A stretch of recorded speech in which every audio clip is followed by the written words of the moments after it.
Hi guys, welcome to The Witch in Hair. So today I thought I would do a little altar tour for you guys. I've decorated my altar for Samhain and I hadn't actually showed you guys my altar yet, so I thought I would give a little tour today. So up here, this is as far away as I can go in my room to show you the whole thing, but up here is a space that I dedicate to my deities. It's for Bridget, the Morrigan and Slán. And down here is where I do my workings, so any witchcraft workings or tarot readings, that all gets done down here, and I have a little cushion under the table for that, and everything I need is on there.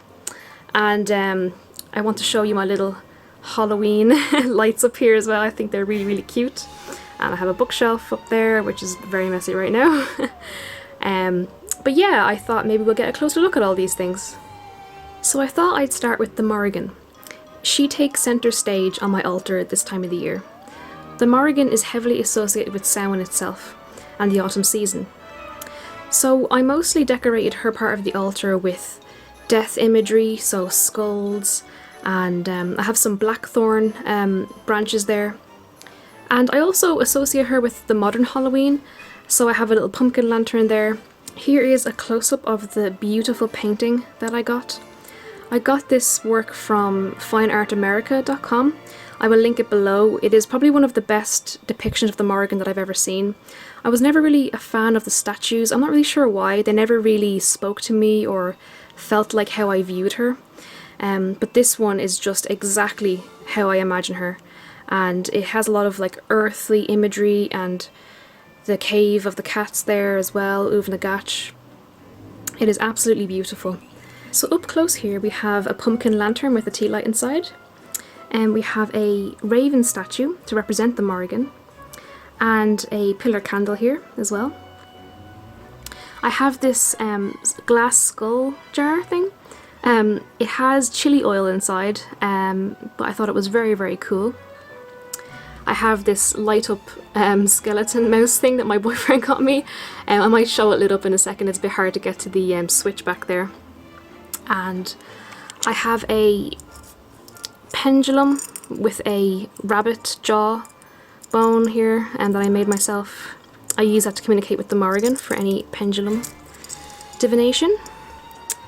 And I have a dried rose back here.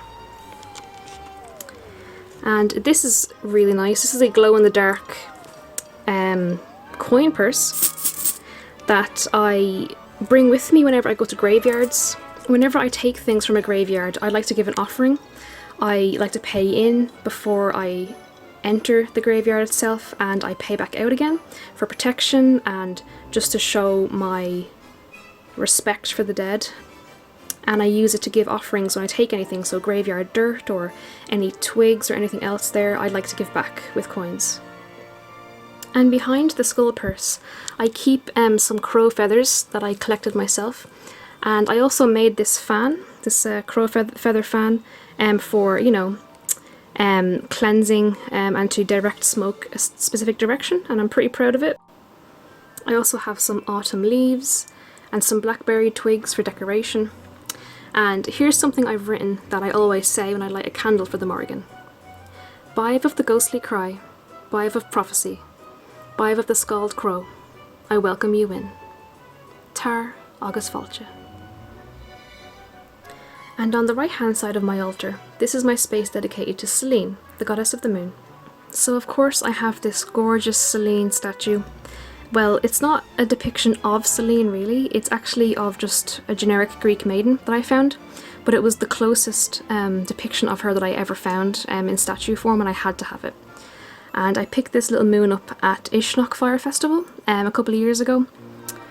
And down here we have a pillar candle and a little tea light. This is a selenite ball that I think represents the moon very well. A pearl bracelet, some shells and sea glass, a unicorn statue. For some reason Slán tends to work with my inner child mostly. I have a bell here. I have a little cute jar full of gratitude that I do every full moon. Again, inner child related work, a little rabbit statue that I picked up. This is a little doll that my friend Holly made. I will link their shop and their Instagram below because their work is fabulous, and definitely recommend getting something of theirs just because the dolls are so cute, and because it's a bat and it's a white colour, I thought Celine would like it very much. And here is some blackberry wine that I brewed myself very recently. In this seashell I put moon water mixed with salt that I use to make curnips, so usually I will bless myself with the curnips water before I communicate or do work with Celine, as that is part of the Greek practice. And I also have this really nice diffuser. I guess you would call it a diffuser, I think. You can fill the teapot with water, and you can fill the water with herbs or oils and it will diffuse, I think, evaporate the water so that it releases the scent. And you can put a little tea light underneath that to heat the water up. And a little autumn leaf here as well. And lastly, here is what I say to Celine whenever I light a candle for her. So it is: Celine of the gibbous moon, Celine of the darkened woods, Celine of the morning dew, I welcome you in. And on the left hand side of my altar is my space dedicated to Bridget. So for Bridget I made my own Bridget's cross from last Imbolc, and next Imbolc I'll be making a new one. I'm burning this one. I have a tea light and a pillar candle. I've got some pine cones, I think. Is that what they're called? I have some Irish punt here. There's like animals on them, like that's a rabbit and that's shamrocks. I have a bracelet that I use as decoration for the moment. I have a ring that I cannot wear because it's too big for me, but I want to try and use it soon, but it's kind of a Celtic knot ring. A little mushroom sticker and another Irish punt here of a deer, which is really nice. And over here I have a card from the Oak, Ash and Thorn deck. That deck came with a few extra cards that weren't actually specific, they were just beautiful pieces of art really. And I associate foxes with Bridget myself, so I thought it'd be perfect for her side of the altar. And lastly, whenever I light a candle for Bridget, I say: Bridget of the acorns, Bridget of the fox cry, Bridget of the twining root, I welcome you in. Tar agus fáilte. Now I must say that this particular piece of poetry really came from the book Tending Bridget's Flame. That's where I got the idea for the rest of my deities. I thought I would make up some for them all, because having something to say when you light a candle is always really nice to have. So I don't want to take credit for this one in particular because this is not mine, I got it from a book. So that's important to know. On the very end of my altar here, I just have this little dragon book stand. It kind of acts as a guardian because my door is right here behind this curtain. And I have some little offerings for dragon spirits. I was kind of interested in working with dragons in the past. I haven't had much success with it myself at the moment, but dragons have always been very special since childhood, and I like to represent them on my altar in some way as well, And I have a little tiny cauldron with some Palo Santo and juniper sticks in it. For a safe place to put some burning material. And usually in this glass jar I put some salt to cleanse the energy of people coming through the door into my room. And usually I like to put a little lime in there with that, and some lavender oil. I got the recipe for this from Hoodoo Delish. It's been a very effective way to cleanse energy coming in and out of the room. So just to talk about my altar cloth, it is 2 pieces of cloth. One is a very large black cloth that I actually use for conventions. I would sell art at like Comic-Con in Dublin and stuff like that. And on top of that I have a old black scarf with skulls on it that I've actually had for a very long time. And I thought it would be perfect for Samhain to use that as a cloth for my altar. So we come down here now to where I do all my work. And we'll take a closer look at it now. So here is where I do all of my witchcraft and my tarot readings.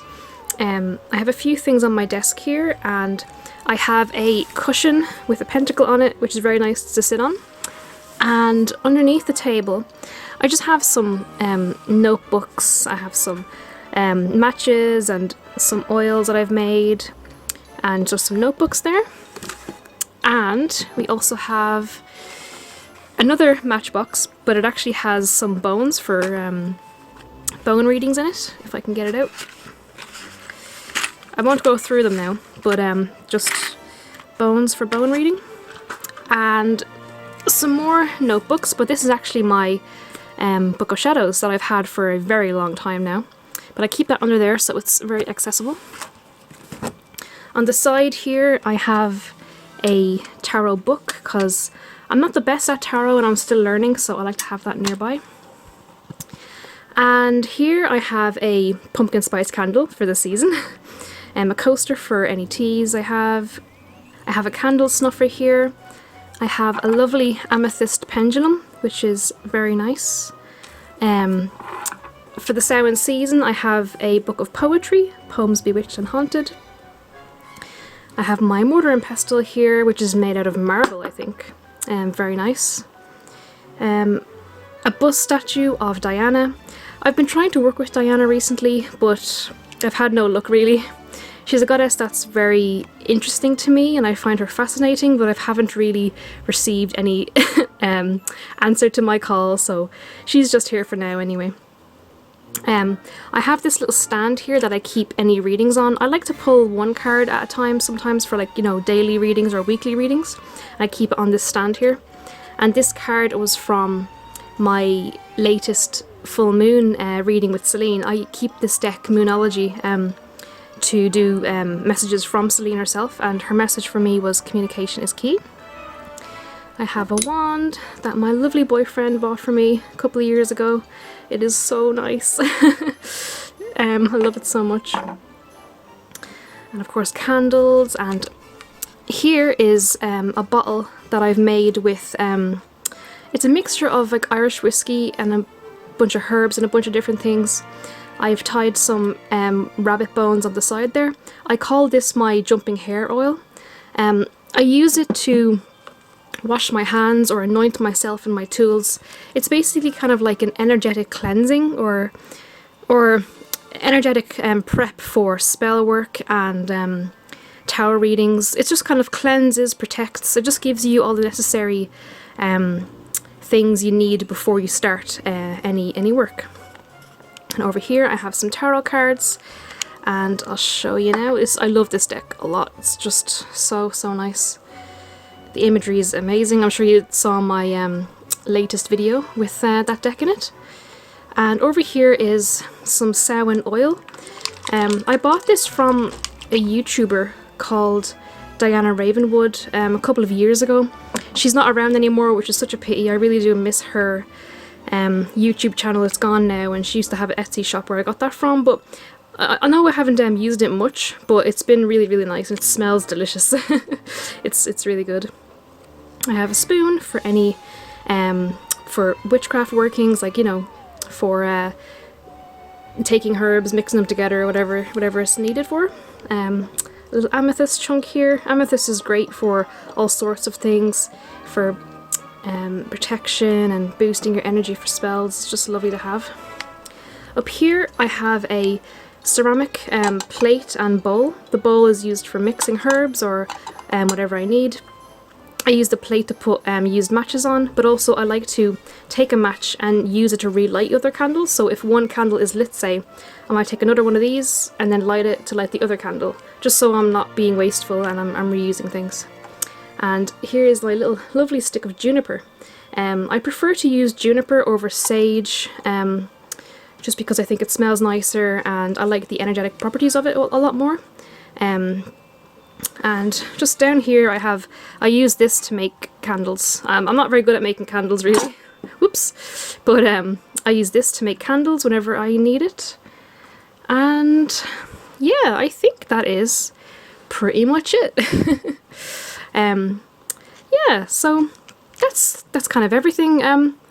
yeah, thank you so much for watching. I hope you enjoyed this tour, and again, I hope that I made sense, or I wasn't speaking too fast. I'm not very good at like just talking off the bat, but I hope you enjoyed. Thank you so much for watching, and many blessings. Grana agat, agus slán go fóill.